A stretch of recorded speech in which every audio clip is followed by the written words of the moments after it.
For decades, one name has echoed through Russia's criminal underworld. Sergey Anatolovich Mikhailov, known to many as Mikhas. A man alleged to be the leader of the Solntsevskaya Bratva, one of the world's most powerful and secretive crime syndicates.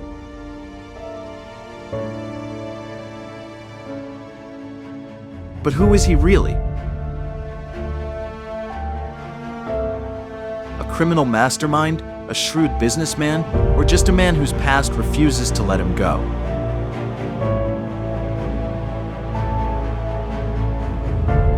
This is the story of Mikhas. The man, the myth, the alleged Mafia kingpin.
Birth and early childhood, 1958 to 1976. Sergey Anatolovich Mikhailov was born on February 7, 1958, in Solntsevo, a district on the outskirts of Moscow. His father worked as a gas rescue specialist and firefighter at the Plastic Research Institute. But life in Solntsevo was tough. Poverty, crime, and corruption were part of daily existence. Mikhailov was no ordinary child. He excelled in sports and became a master of Greco-Roman wrestling, a skill that would later earn him respect in both the criminal world and the business world. But despite his early ambitions, the lure of power and wealth would eventually lead him down another path.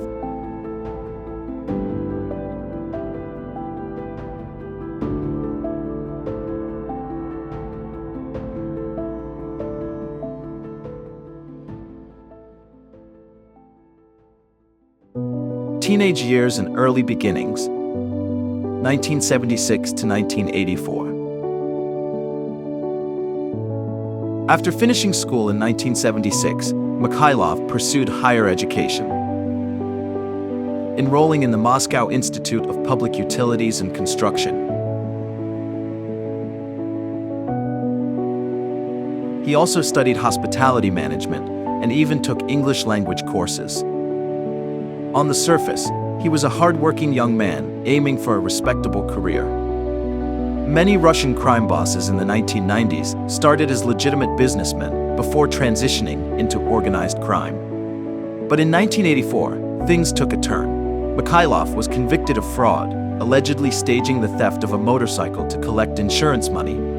He was sentenced to 3 years but received a suspended sentence. Was this just a youthful mistake, or was it a glimpse into a much darker future?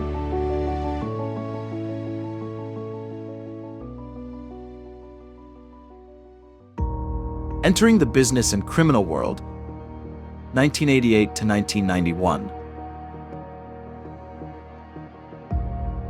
By the late 1980s, with the Soviet Union on the verge of collapse, organized crime exploded in Moscow.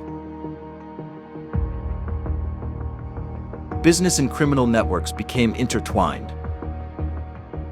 And Mikhailov? He was right in the middle of it.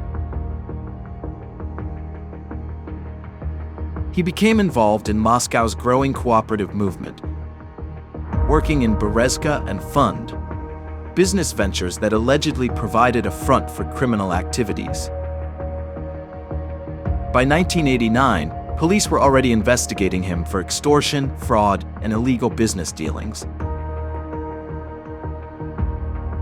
But every time he was arrested, witnesses either changed their stories or disappeared.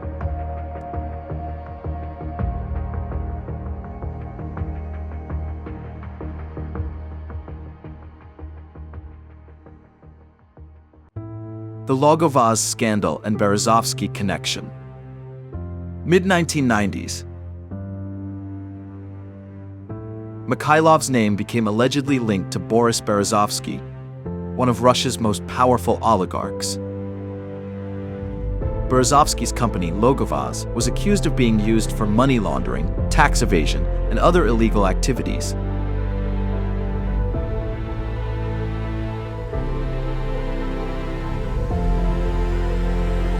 Did Mikhailov's organization provide protection for Berezovsky? Some investigators believe so, but no definitive proof has ever been presented. Logovaz was investigated for financial crimes, but its full connections remain unclear. We'll explore that in the later series.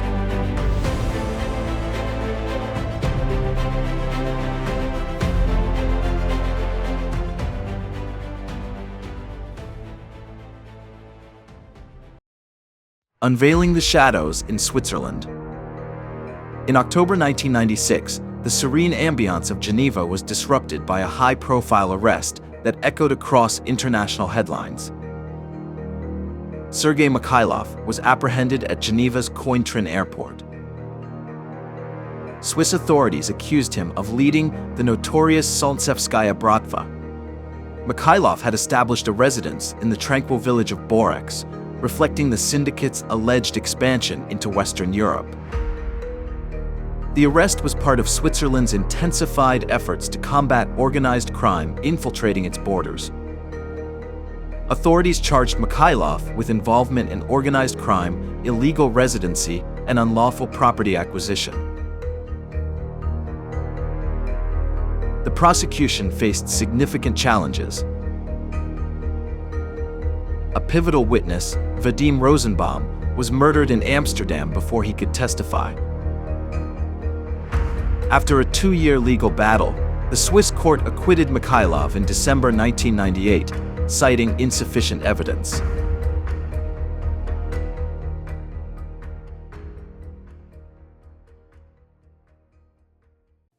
Rebranding or staying in the shadows. After the 2000s, Mikhailov shifted his focus to business and philanthropy.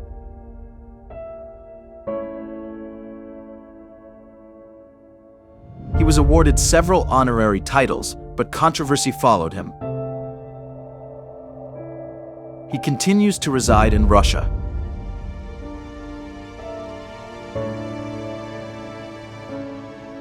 Notably, he has been involved in funding and preparing for the launch of Russia's first drifting station, SP-32. Additionally, in 2003, he earned a PhD in economics after defending a dissertation on foreign investments in Russian industry. However, it's important to note that due to his alleged past associations with organized crime, his activities continue to be a subject of scrutiny by law enforcement agencies worldwide.